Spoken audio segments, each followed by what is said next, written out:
Hey there, welcome to Charting Toward Intimacy, where we're expanding the natural family planning conversation. I'm your host, Ellen Holloway. Last week, we had part one of this conversation with Melissa Buchan about IVF. And so we are going to jump right into the second half of our conversation, where we are going to be discussing a little bit more the moral theological implications of IVF. So be sure to go back to last week if you haven't listened to that episode and get the first half of this conversation, and then come back here and listen to the second half. Yeah, I mean, let's jump over there right now. We can always kind of jump back to a couple more physical things if we think of them. But yeah, this moral aspect of IVF, there's a lot going on that like just on so many levels of the entire procedure of IVF that just doesn't make sense when we truly understand a couple of things, when we understand the purpose of sex, when we understand life, when we understand, how God created us and how God uses us and our love to create life. So, if we just jump back to the beginning and you were talking about like masturbation, there's your first red flag, right? And we know that that's not illicit.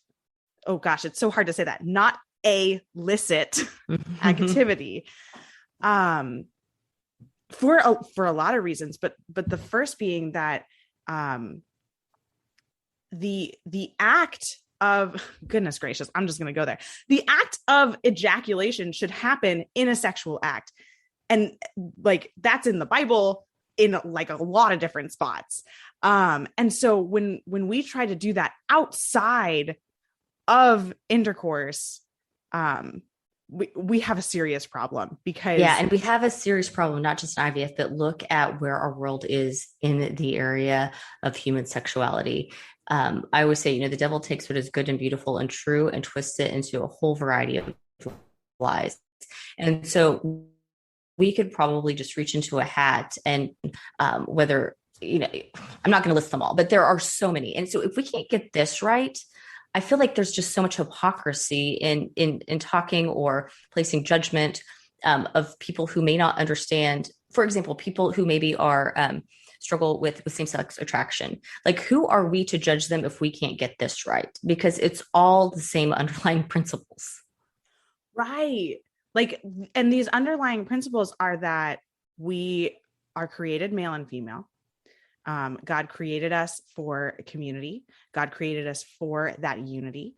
And that unity then creates life out of love. And so if we're struggling with just that basic aspect, then we don't even understand outside of that realm. Like, right, same-sex attraction, masturbation, things like that. It's like it's hard to even understand why those might even be wrong if we're not understanding really the basics. The basics point of sex, really. So let's talk about like, what are the basics when we're looking at it of like, what are we as Catholics called to? So first of all, it's recognizing God created sex and he created it to be a beautiful and good thing. And with a twofold purpose, bonding and babies, very, very simple. And so every full active intercourse is called to be both procreative and unitive. And then the third thing that I want to mention here in the context is that we are all called to chastity, married people, single people, people with same-sex attractions, all of us. Now, how you live out chastity looks different depending on what your vocation in life is, but we are all called to that standard. And until we are personally living that, which is a hard line to toe, I get that. I get that. But if we are seeking something outside of ourselves and something higher, that should always be at the forefront, that we're striving for chastity. And I'm not saying that, shame on you if you're not 100%, because I don't think perfection is attainable. But why we have confession. Yes. So we're all striving for that. So then coming back to, the bonding and the babies. So when we talk about contraception, well, guess what? We're taking the babies out of the equation. With IVF, we're taking the bonding out of the equation. So it's no longer the self-giving act between a husband and a wife, the complete giving of self. That's removed. That's what makes IVF morally objective. Right. And I've said this before on the podcast, like God created sex to be, or that allows us to be co-creators with God to create life out of love. And so IVF is taking that love part away. I mean, sure, you might be thinking that you're doing it out of love, but that love as in the unity part of the sexual act that is creating the life is just completely removed, right? And so so we talk about contraception a lot on this podcast. And it's really easy to, I think, after you hear it a lot, right, you understand, okay, I'm taking the babies part out. That's not good. I shouldn't have the bonding part without the babies, but we can't do it the other way either. And that's exactly what IVF does. Yeah. Yeah. And it's such a sensitive topic because, you mentioned like taking out the love.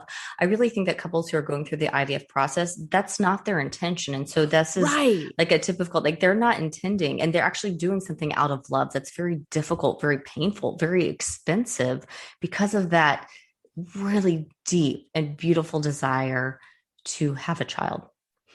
And that is something that if you have had that placed on your heart, you know what that desire feels like. And if that is taken from you, or that's something that you're really, that you feel it's not in your control, it's a very, very painful experience. And so I never want to diminish the pain that a couple struggling with infertility goes through. It is an incredibly painful, and it can be a very dark journey as well. So it's always important to get support and help, so that you can really think about what it is that you're hoping and envisioning for yourself and for your future family.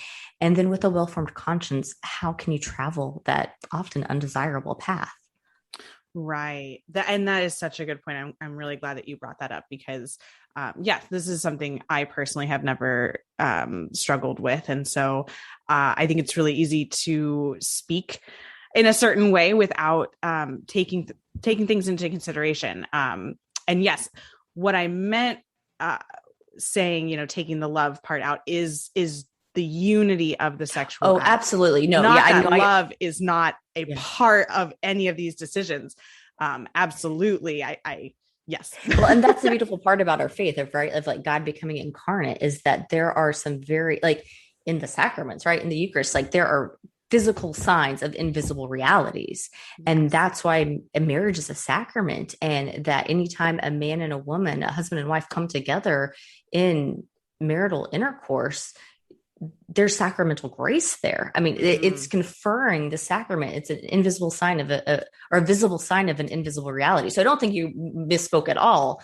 There's a physical aspect of the love. I would just also kind of touch point on the emotional well-being sign of it as well, because this is a complex and very delicate, intricate topic. I mean, there, again, we could talk for hours, I'm sure, about all of the things involved around this process.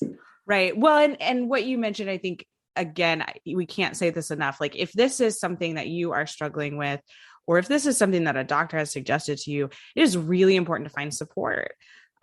Speak with trusted friends, speak with your pastor, speak with a spiritual advisor, these kind of people. And then, go find a restorative reproductive doctor, speak with them, find out,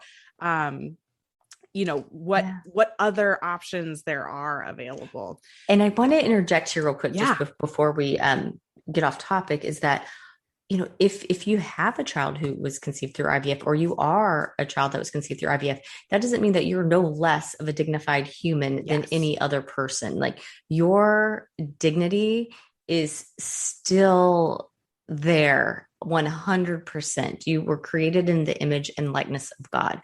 And this is where it makes it such a difficult process. That doesn't mean that we can say that the process is okay, but you are absolutely 100% okay.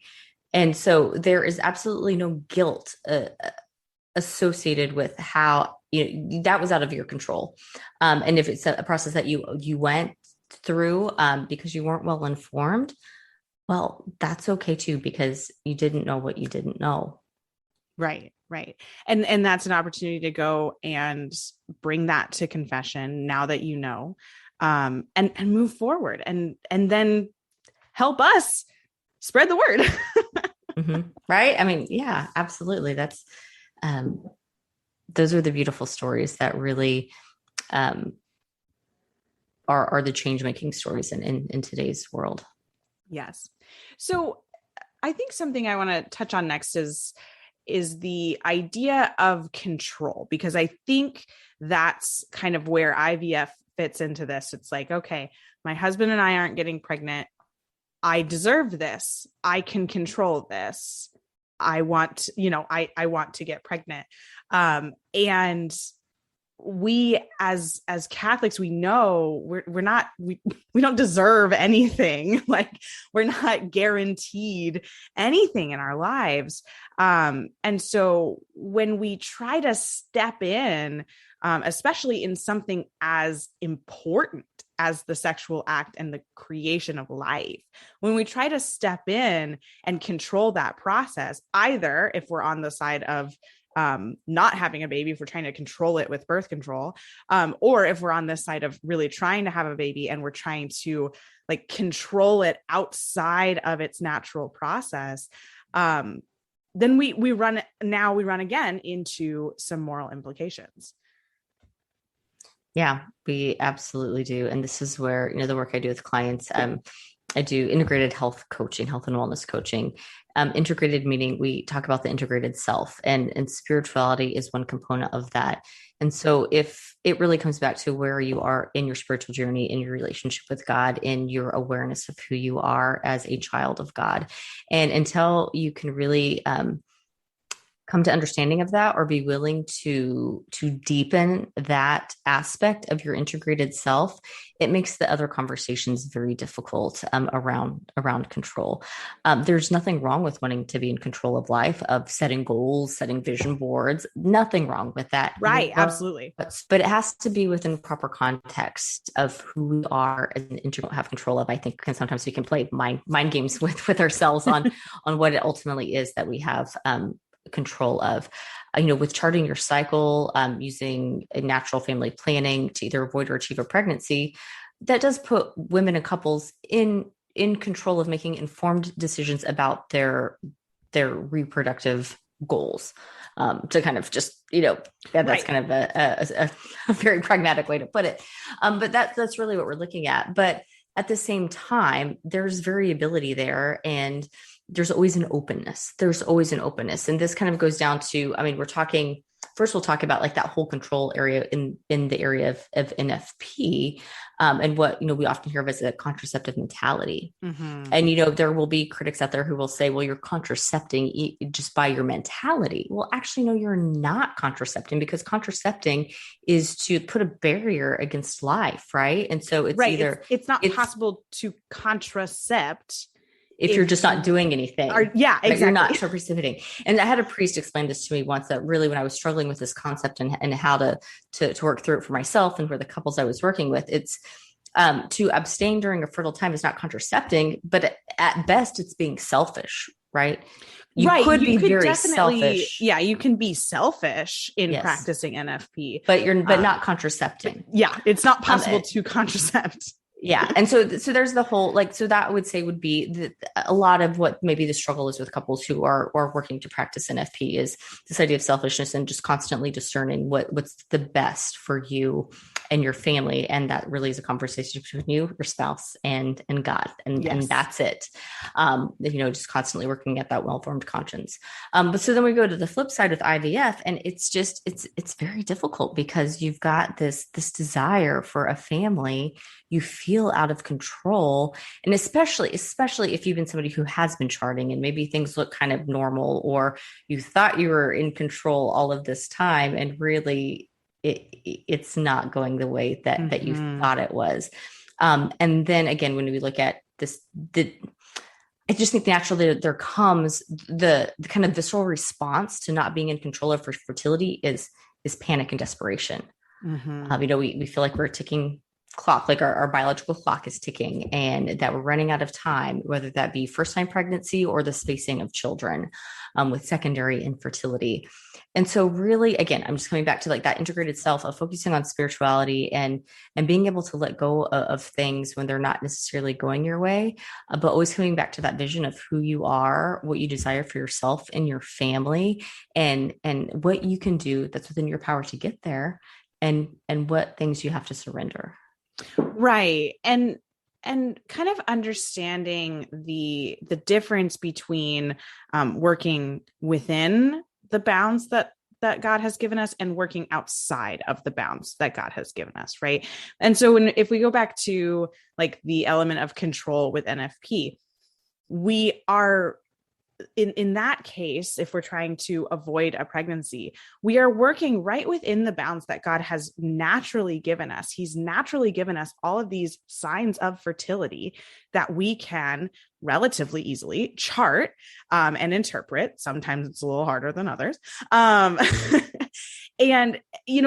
God has given us that because he knew at some point in our civilization, we would need to space pregnancies for some reason. And so we're taking a look at the natural signs that God has given us. We're not inserting anything into that process other than just kind of knowledge.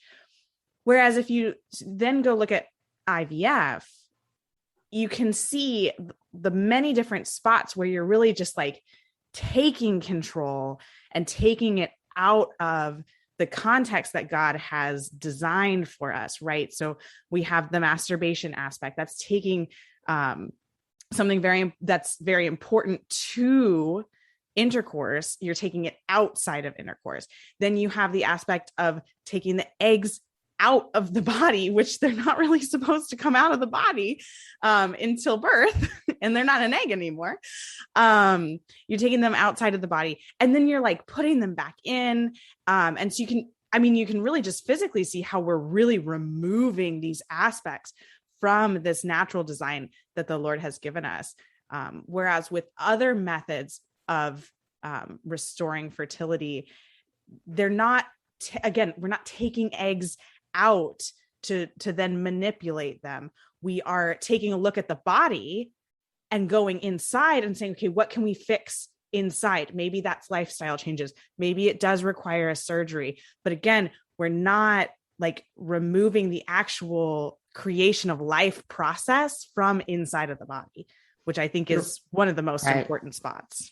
I think that is important as well. As I went through kind of the step-by-step process of what IVF looked like, I'm sure many of the listeners would agree that it's a very medicalized process. Mm-hmm. But that in and of itself isn't a bad thing. It's that it's removing the bonding aspect. When we're talking about restorative approaches to fertility, there are some very gentle therapies. Lifestyle goes a long way. But there are also very medicalized procedures as well. So a couple working through a restorative protocol, when we say restorative, it's because we're trying to restore the natural process of ovulation in the woman. And so with restorative medicine, a lot of times it is that there's some type of dysfunction that is hijacking the ovulatory process. Ovulation is a high energy process. So if your energy is being utilized for another reason in the body, whether it's fighting disease or, unbalanced cortisol or whatever it is, ovulation is probably going to be kind of crummy. But there are processes, again, lifestyle, but also medications that you take and processes that you go through that are all still within the medical and ethical confines of making it morally acceptable. So again, it's some of the same medications that are used for IVF, but at a much gentler kind of therapeutic level to stimulate a healthy ovulation. There again, with sperm analysis, there are ways so that you can collect a sperm sample within a normal act of intercourse, so that you can have that analyzed and evaluated to make sure that there isn't anything as far as the male aspect of fertility that needs to be evaluated or improved. Right. That's such a good point. There's there's not something wrong with the medical procedure of it, right? There are many medical procedures that exist that are definitely, you know, morally illicit. There's not something wrong with getting a medical procedure, but it's when we take a look at what is the medical procedure doing. It is taking away and a very important aspect of the creation of life. And that's that bonding. It's taking the bonding aspect out. It is creating life outside of the body and then trying to put it back in and kind of, I don't know. It kind of seems like the doctors just cross their fingers and hope it works. Well, and with the advent of all of this, then it's like, okay, well, if we take the sperm and the egg for Mr. and Mrs. Jones and create a baby for them, why can't we take the egg for Mrs. Smith and the sperm from Mr. Jones and you know, and put them together. So this idea of, you know, sperm donors, so right. that you may have a child with, you know, outside of the confines, you're inserting genetic material from outside of the family union. This is different than adoption, right? Like people will say, well, if you're adopting, no, adoption is a totally different process than egg adoption or sperm donation. And so there's that whole kind of Pandora's box to look at too. Adoption is an absolutely beautiful opportunity for couples to discern if they are struggling with infertility. It is a discernment process, and every couple struggling with infertility, I invite them to discern that process if that's the path to building their family that God is calling them to. I think when we're talking about this, I don't want to kind of go down a rabbit hole, but when we're talking about adoption, we really have to, again, be that self-sacrificial place of, even though I desire in my heart to have a child, and typically women want to birth their own child, but ultimately it's to have a child. It's not to fulfill my desire to have a child, but to give myself, to provide a loving home and to give a child a good shot at life. And that's, I think, where we can insert that conversation of adoption, of maybe they don't have the opportunity for that, or, you know, they're being placed up for adoption for whatever reason, and you're inviting that into your home. And so it's a very intricate conversation, but it's not to feel that desire in your heart. But when you have that desire, you can start to think outside of yourself. How can I give myself? And this desire for motherhood and for parenthood, how can I self-sacrifice so that I can be love? Because that's what marital love is, the giving of oneself. How can I be love for another? And oftentimes it's amazing the beautiful gifts that adoption will present themselves. And I share this, I'm an adopted person. And so I, you know, I was definitely kind of an oops. I was a unplanned pregnancy, definitely contemplated abortion, and my biological mother chose life for me. And I was placed into my family through that desire of taking that desire and that pain of infertility and then reversing it to, okay, well, what can we welcome in to help heal this wound that we're experiencing? Yes. Oh, what a beautiful way to put it, because if the entire process of parenthood it's just a self-sacrificial love. And so you starting with like the marital act, we are self-sacrificing to our spouse. We are giving our entire selves over, and that just continues through the whole process. Through pregnancy is plenty of self-sacrifice, and then the whole process of parenthood as well is there are many opportunities for self-sacrifice. And so if we just take a look at, you know, is my process for becoming a parent, am I truly giving my whole self over to my spouse and the Lord and my future children? And so if you can really truly think about those questions and answer those yes, then you're going to be going in the right direction. And as we've kind of talked about, like IVF doesn't really allow us to answer all of those questions yes. Whereas other aspects, right? Adoption absolutely allows us to answer all those questions. Yes. Yes. And as you go through the process of restorative reproductive medicine, which is kind of the umbrella term, NAPRO is the most common that we see available. NAPRO surgery as well as NAPRO technology protocols and treatments. And so when a couple or a woman is going down that path, they are going to get answers. And again, this is where the control comes in. It may not be the answer that they want. Sometimes it is, and there's a resolution. But other times, then you know why. You know why you're not able to achieve a pregnancy if ultimately that's not what God is placed for you. And so being able to come to closure with that of, okay, I'm physically not able to get pregnant, to achieve a pregnancy, to maintain a pregnancy. Now, again, with restorative approaches, there's a lot of hope for couples, but I think we have to have a metered conversation about this, that other couples, they will be able to come to closure that my body's not able to do this. We are not able to, as a couple, to do this. And so then opening up that conversation of, well, what does parenthood look for us? We have a desire in our hearts. Is it through adoption? Is it through spiritual parenthood? What does that look like?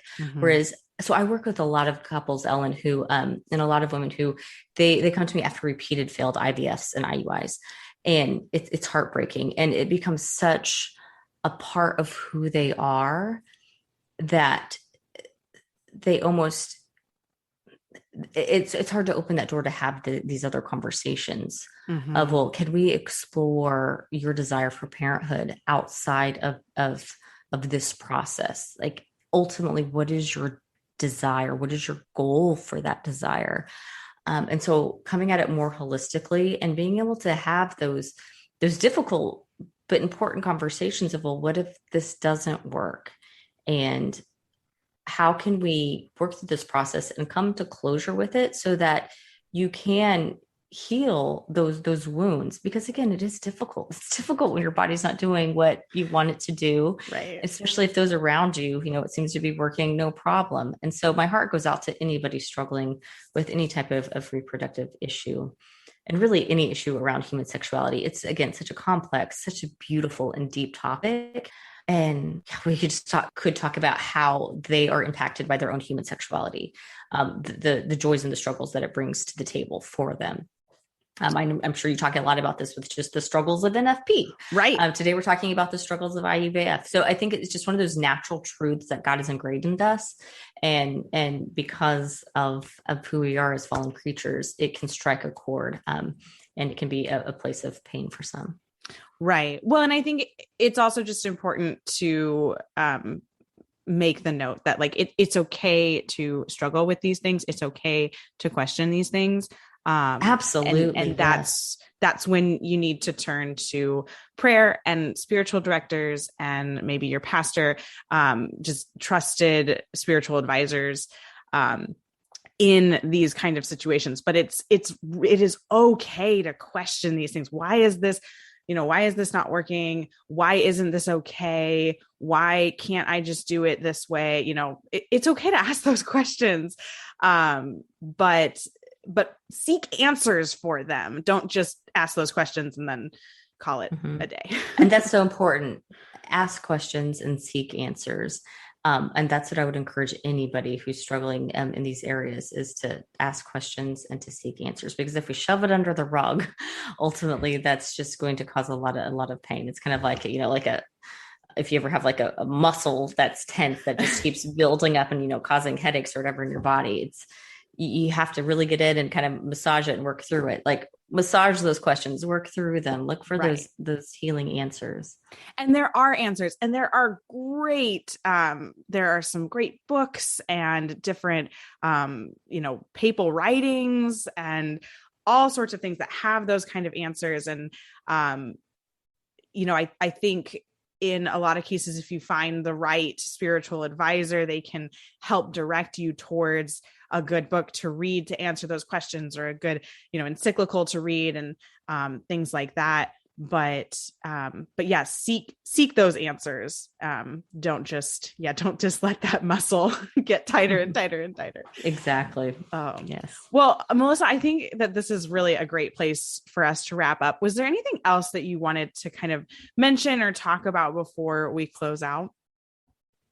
Well, we talked a lot about a lot today, and this really is a very sensitive and delicate topic. So I just encourage the listeners, like whatever journey that you've been on, just always keep hope at the center. Always keep hope at the center, and that really recognition that first and foremost you're a child of God, and your body is created for a very beautiful and specific purpose, even if it's not operating or behaving in a way that you want it to. It is still beautiful and absolutely made with love and perfection. So um, I just encourage, all the listeners out there to first and foremost give thanks for their beautiful bodies, get to know their beautiful bodies and how they work. And I really find that once you kind of build this body awareness and body literacy, it really does open up this kind of mindset and how you make decisions, the questions that you ask, and then you just take it from there. Absolutely. Oh, fantastic. Great note to end on, Melissa. Thank you so much for coming on the podcast. Yeah, thanks for having me. Thanks so much for listening. If you would like to connect with Melissa, links to connect with her are going to be in the show notes. And then, of course, I always love hearing from you guys and answering your questions or hearing your suggestions. So please feel free to reach out to me via email or on Instagram. Links to those are in the show notes. Until next time.